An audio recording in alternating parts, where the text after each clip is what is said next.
Et on est avec Alexandre Delvalle. Bonjour Alexandre Delvalle, géopolitologue, spécialiste du terrorisme, auteur de la stratégie de l'intimidation du terrorisme djihadiste à l'islamiquement correct.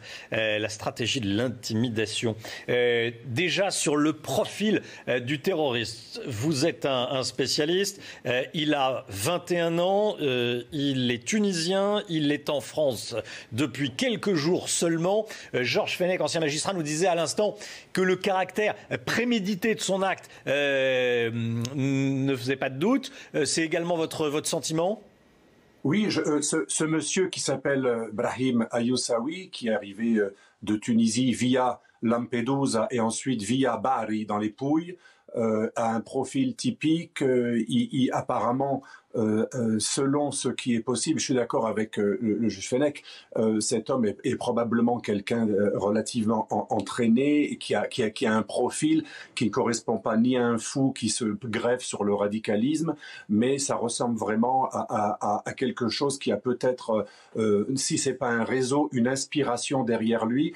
Il faut quand même savoir que ça aurait pu être beaucoup d'autres personnes, puisqu'il y a eu un appel de l'agence Wikala Thabat, ce qu'on retrouve dans les médias arabes, avec un appel à viser toute cible française, et dans un contexte de radicalisation et aussi dans un contexte d'un islamisme tunisien qui est malheureusement un porteur d'un des plus grands contingents chez Daesh et dans d'autres organisations, y compris Al-Qaïda.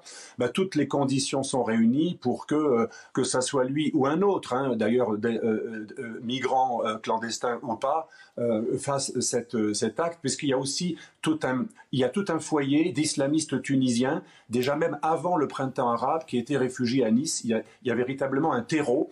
Pierre Conessa parle souvent des cellules souches. Il y a des cellules souches, des terreaux qui peuvent embrigader des gens qui sont déjà un peu sensibles. Et on sait que Nice est un endroit où il y a eu des très très grands prédicateurs et recruteurs, tant pour Daesh que pour Al-Qaïda. Donc ce passage à Nice n'était pas innocent.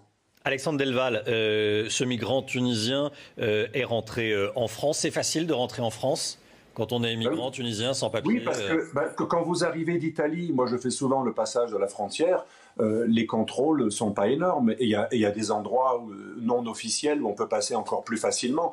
En plus, ces migrants, il faut voir que ces migrants clandestins, quand ils arrivent de Libye, de Tunisie via l'Italie, ils bénéficient souvent d'appui d'ONG. Alors en l'occurrence, c'était une organisation catholique, la Croix-Rouge. Vous savez que l'agence Frontex européenne a fait une analyse. Il y a plein d'ONG qui, en fait, depuis qu'on a dépénalisé l'aide à la migration clandestine, qui offrent des kits, des modes d'emploi. Ils vont au-devant des clandestins pour les aider dans leur parcours migratoire illégal. Et ça, je pense, c'est un vrai problème qu'il faudrait poser. Est-ce qu'on peut continuer dans un laxisme, et là, c'est même pas le laxisme judiciaire, c'est un laxisme politique où, pour écouter des directives onusiennes ou européennes, eh bien, on dépénalise l'aide aux migrants qui, au départ, est un fait qui est illégal. Et donc ça, c'est un véritable problème. Donc on entre très facilement en Europe, une fois qu'on a réussi à atteindre Lampedusa, qui est submergé chaque jour, non pas uniquement des gros bateaux aidés par les grandes ONG, mais aussi des petits bateaux de fortune. Ça arrive tous les jours, mais aussi dans les Pouilles, mais aussi dans d'autres endroits du sud de la Sicile. Et c'est une véritable passoire. Pour les habitants de Lampedusa et d'autres endroits en Italie du Sud, c'est un véritable enfer. On n'en parle pas souvent, parce qu'on veut donner toujours une bonne image du clandestin qui est forcément une victime, mais il y a énormément de faits de violence, de délinquance, donc, et les réseaux des passeurs sont eux-mêmes liés à des réseaux de délinquance, et c'est souvent les mêmes réseaux qui acheminent des terroristes. Les réseaux terroristes empruntent les mêmes voies, ils empruntent les mêmes voies que la drogue et les passeurs clandestins.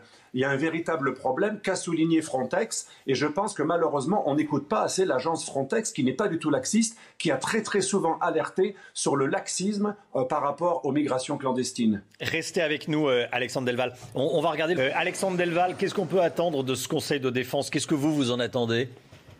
Moi, je n'en attends pas grand-chose. Vous savez, ça fait depuis les années 90 que nos services de renseignement, très très bien informés, alertent sur non seulement des réseaux terroristes qui ont malheureusement existé depuis bien avant, mais sur un terreau une idéologie qui prospère. Vous savez, même des gens qui viennent du milieu antiraciste, comme Malek Bouti, avait écrit un rapport très intéressant, Génération radicale, et il disait il faut cesser de donner des excuses sociales et il faut s'en prendre à une idéologie, parce que cette idéologie, elle prépare des consciences, et cette idéologie, même à Nice, elle a libre cours. Par exemple, dans la mosquée du quartier des Moulins, il y a aussi une librairie qui est tenue par l'imam à Nice, qui diffuse les livres les plus classiques sur la charia, des penseurs les plus totalitaires, qui comportent des appels au meurtre, dans des ouvrages en plus appuyés par soi-disant